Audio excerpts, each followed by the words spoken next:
বিলন্ত নপান্ত উপায় মনে বহি গুণন্ত কি কাম কৰিলো আবে কৈ লাগি যাইব গৰু কাটিবাৰ পাপ কহি তেৰাইব মতে দুখ কৰি পিসধোৱাছিলা সেই সময়ত ঋষি দুষ্ট মাজে গইলা কপিলা গৰু কব্যাঘ বুলিয়া কাটিলা মহাক্ৰোধে ঋষি পাছে তাংক সাপ দিলা পালি এৰামে ক্ষুদ্ৰ হক আবে পাপী অধম দুজন গৰু ককাতন্তে তই নকৰিলি মন এহি মতে সাপ যেবে গুৰু তাংক দিলা কীৰ্তনজলি হুয়া সাপ গ্ৰহণ কৰিলা ভগৱন্ত বাসুদেৱে কৰিলা ভকতি কৃষ্ণৰ প্ৰসাদে তান ভৈল শুদ্ধমতী অবিষয়ৰ সংগ এৰি একান্ত ভৈল ঈশ্বৰে মিলান্ত যেন ভোজ ঈশ্বৰত চিত্ৰ দিয়া ধৰণী ফুৰিলা কলা কনাই অন্ধকাৰ আকৃতি দেখাইলা এহি মতে মনোৰথ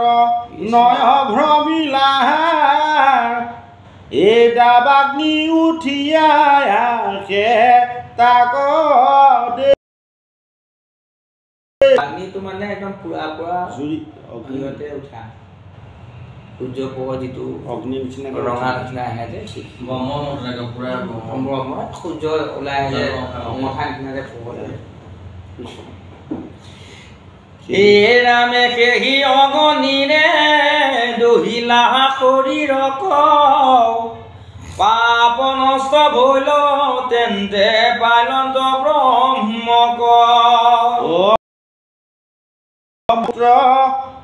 কবি মহাশয় পৃথিৱীত তাহানন ৰৈল বংশয় কুমাৰ কালৰ পৰা ঈশ্বৰত বিষ্ণুক চিন্তিয়া পাইলন্ত মহাগতি মনোৰথ নয় যে কৰুষ মহাশয় কাৰুষ নামে যেন উপজিলা পুত্ৰচয় উত্তৰ পথক ৰাখে ধৰ্ম তব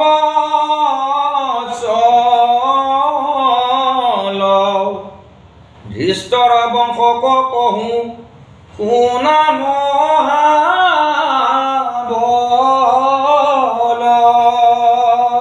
অধিষ্ঠৰত নয় ভৈল এৰাধাস্থ মহামতী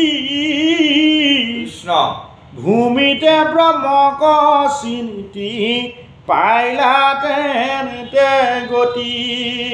ৰাম নিগৰত নয় পাছে ভৈলন্ত সুমতিৰ তনয় ভৈলন্ত ধৃত্ৰ উজুতি ভৈলা বসু মহাশয় বসুৰ প্ৰতীক নামে ভৈলৰে তনয় উঘমানে নামে পুত্ৰ ভৈলপতি কৰ উভৱতী কন্যা জন্মাই লণ্ডনী পৱৰ সুদৰ্শন বিবাহ কৰিলা কৃষ্ণ অনেক মংগল বাদ্য উৎসৱ মিলিলা নামে চিত্ৰসেন ভৈলা নকিৰন্ত ত্ৰণয় ত্ৰাহন ত্ৰণয় ঋষি ভৈলা মহাশয় যতনয় ভৈলা ধান নিপতি পুত্ৰ পূৰ্ণ ভৈলা উত্তপতি ৰামে পুন পুত্ৰ ইন্দ্ৰ সেন বিতি সূত্ৰ নাতি ৰীতিৰত্ৰ নয় সত্য শ্ৰৱা মহামতি সত্য